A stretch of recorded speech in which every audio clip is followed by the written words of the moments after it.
Magandang araw po sa inyong lahat mga kababayan at welcome back dito po sa PNR. At ito nga mga kababayan, pahiya si Castro, panalo si Duterte, korte hinatulan si Trillanes. Yan mga kababayan, convicted congresswoman versus abogado. Yan, patungkol po riyan mga kababayan ang ating alamin at bibigyan ng komento. No, at dahil nga po riyan, etong si Castro po, no? Ito pong si Castro po at itong si Yusek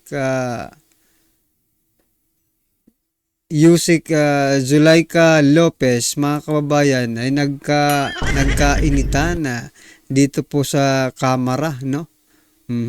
At na-contempt nga po itong si attorney Zulaika Lopez ni convicted Congresswoman Castro. Nako, mamaya po bigyan po natin ng reaction yan mga kababayan. At ito pa, nako, may ganito palang eksenang nangyayari sa Kamara, no? Castro at Acop nakitang or nahulikam, no? Na ganito pala sila ka-close mga kababayan. Well, anyway, mamaya papakita po natin at bigyan natin yan ng reaksyon. So, ito na mga kababayan.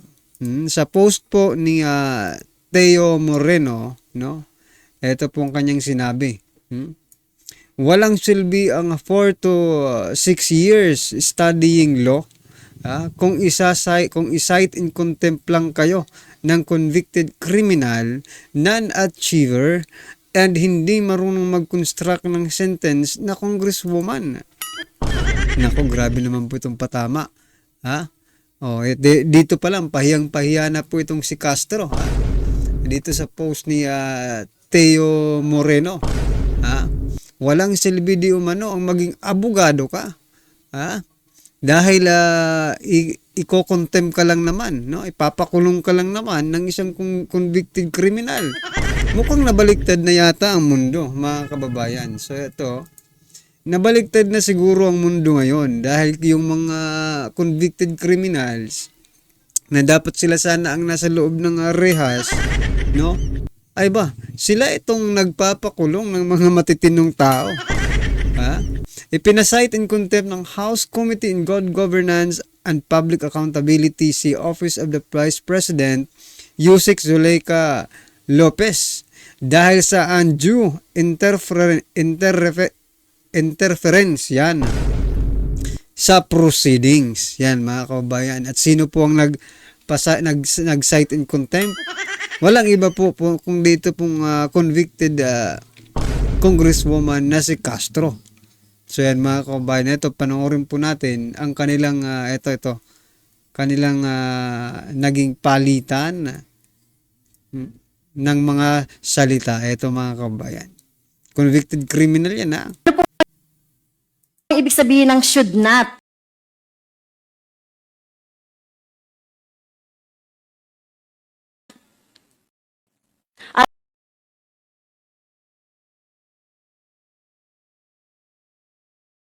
Are you demanding the COA na wag sumunod doon sa subpoena do sa stepum?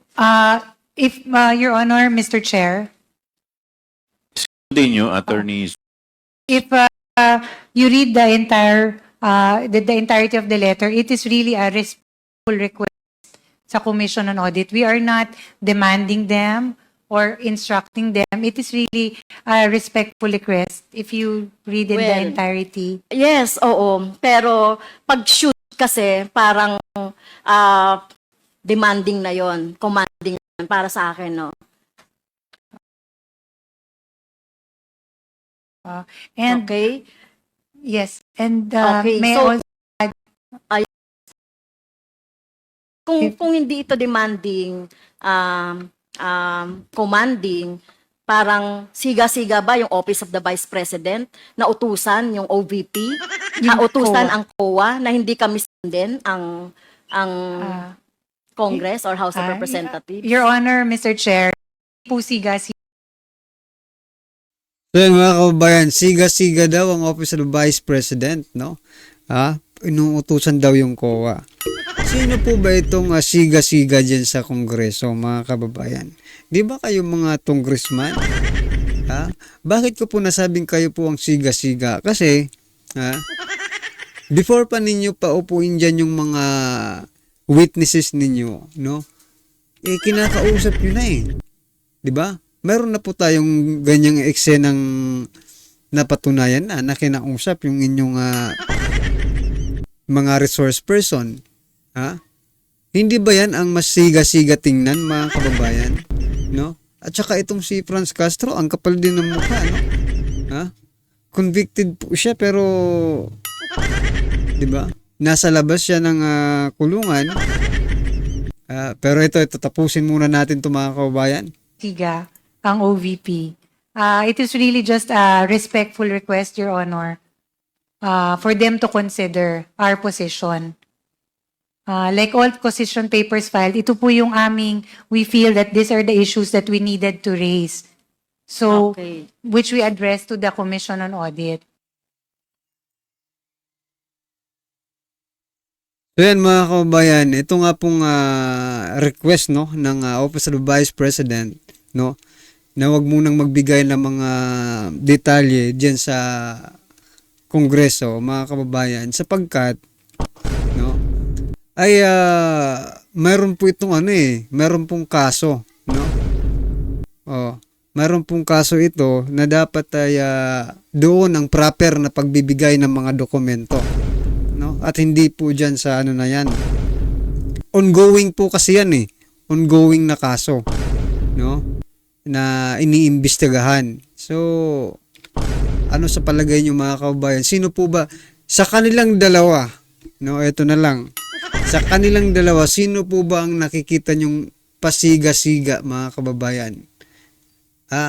Sa tono pa lang ng pananalita, alam nyo na po talaga kung sino po ang pasiga-siga, no? In terms of pasiga-siga na sinasabi po ni Castro. Maging nung umattend po si Vice President Sara Duterte, ganun pa rin po ang attitude ni Castro. Siya po ay pasiga-siga, tinawag niya pa nga pong pusit di ba? Si Vice President Sara Duterte. So, nasaan po ang respeto at sinasabi nyo na pasiga-siga? Hindi ba ikaw? Ikaw yata ang pasiga-siga, Castro.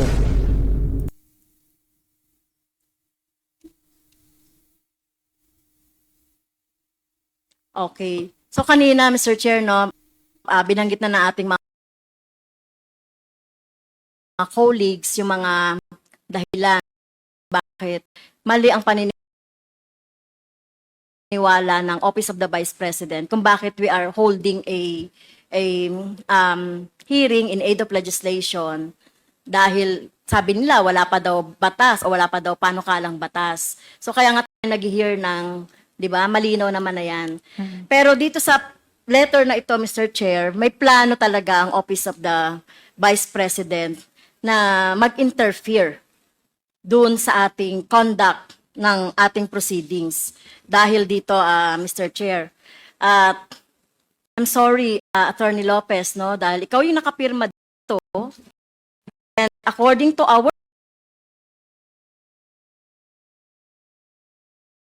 rule, one of the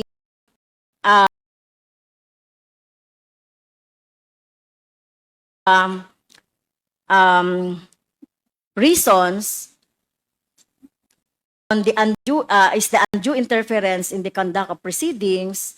So may I move, Mr. Chairs, na nag-violate si Atty. Lopez dito sa ating proceedings or doon sa ating trabaho due to this Section 11 letter F, undue interference in the conduct of proceedings.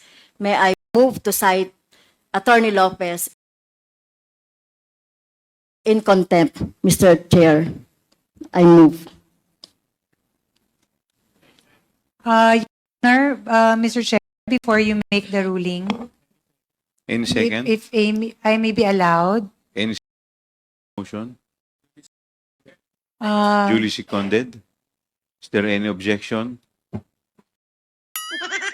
Motion is carried. respectfully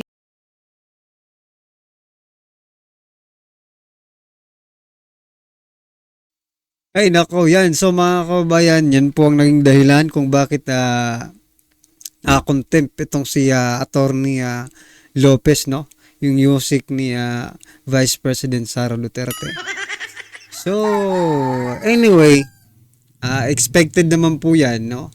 Na talagang may mako-contempt na naman. Kasi yan naman po talagang trabaho nila eh. Pag hindi po sang-ayon sa kanila ang pagkakataon, they can easily cite in contempt, di ba? At yan po ay napatunayan na po natin sa iba't ibang naging hearing, no? Especially dito po sa Office of the Vice President at saka doon po sa Department of Education nung si Vice President Sara Duterte pa. Okay? So hindi na po ito hindi na po bago itong pagsa-cite in contempt nila. And maybe yan din po ay pinaghandaan na ng kampo ni Vice President Sara Duterte. Well, anyway, ano pong inyong reaction dyan? At eto pa. Tingnan nyo po ito.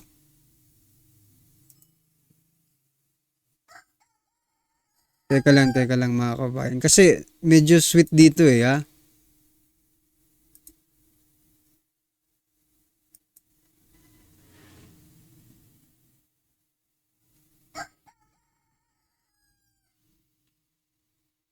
Oh, kita nyo na. Si Castro po at si Akop ito mga kababayan. Oh, may ganyan palang eksena dito sa sa kamera, no, mga kababayan. Si Akop at si Castro. Close pala sila, mga kababayan. Kaya pala. Dati magkaaway po yata ang mga ito Si Akop against ito sa mga pulis po ito di ba? Si Akop, mga kababayan, tapos makikipagganyan sa convicted criminal at saka taga-suporta po yan ng mga makakaliwa si Castro. Hindi naman lingid sa kaalaman ng lahat, di ba? Well, anyway, ano pong inyong reaction dyan? At eto na nga, bigyan po natin ng reaction ng video ito. Eto na po.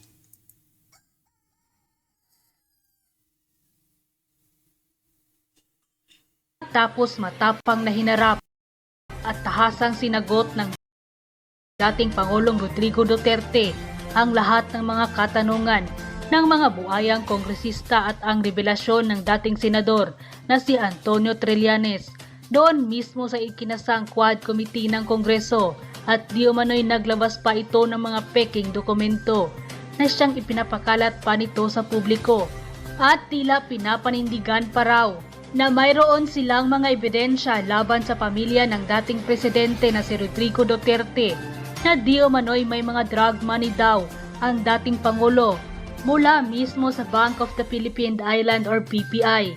Sinabi rin ng dating senador na tila may joint accounts daw sina Vice President Sara Duterte at dating Pangulong Rodrigo Duterte. Taong bayan, muling binuhay sa mundo ng social media ang di umano'y matinding pahayag.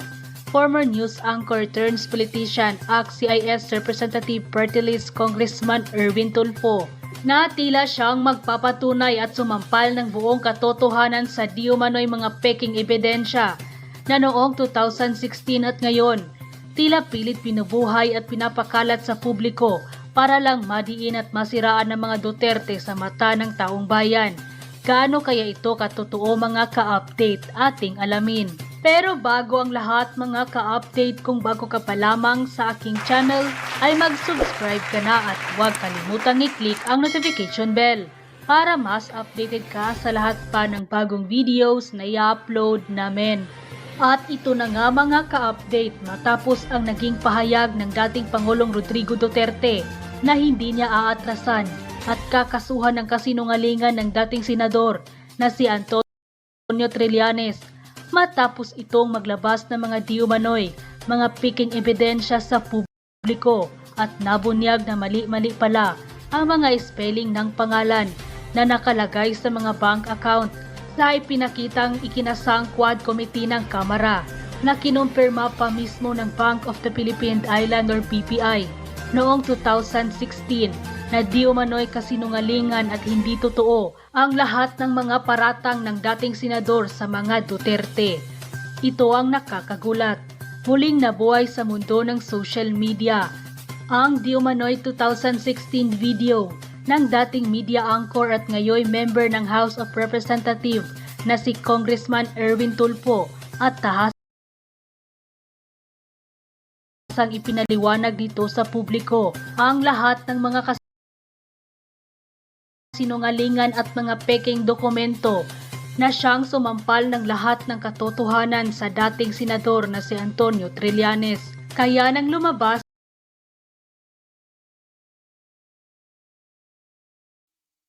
So yan mga kabayan, sinabi po ni Representative Erwin Tulfo, no? 2016, mga kabayan, hindi pa po siya hindi pa po siya congressman noon. Sinabi niya po na mismong BPI, no, ang nagsabi na hindi totoo yung mga accounts na hawak ni Trillanes. So diyan pa lang mga kabayan, malaking sampal po yan kay Trillanes. Pero ang nangyari po kasi diyan mga kabayan, no, di ba pinatawag din itong mga Tulfo sa sa Senado. Gusto ko lang i-connect kasi baka sabihin ni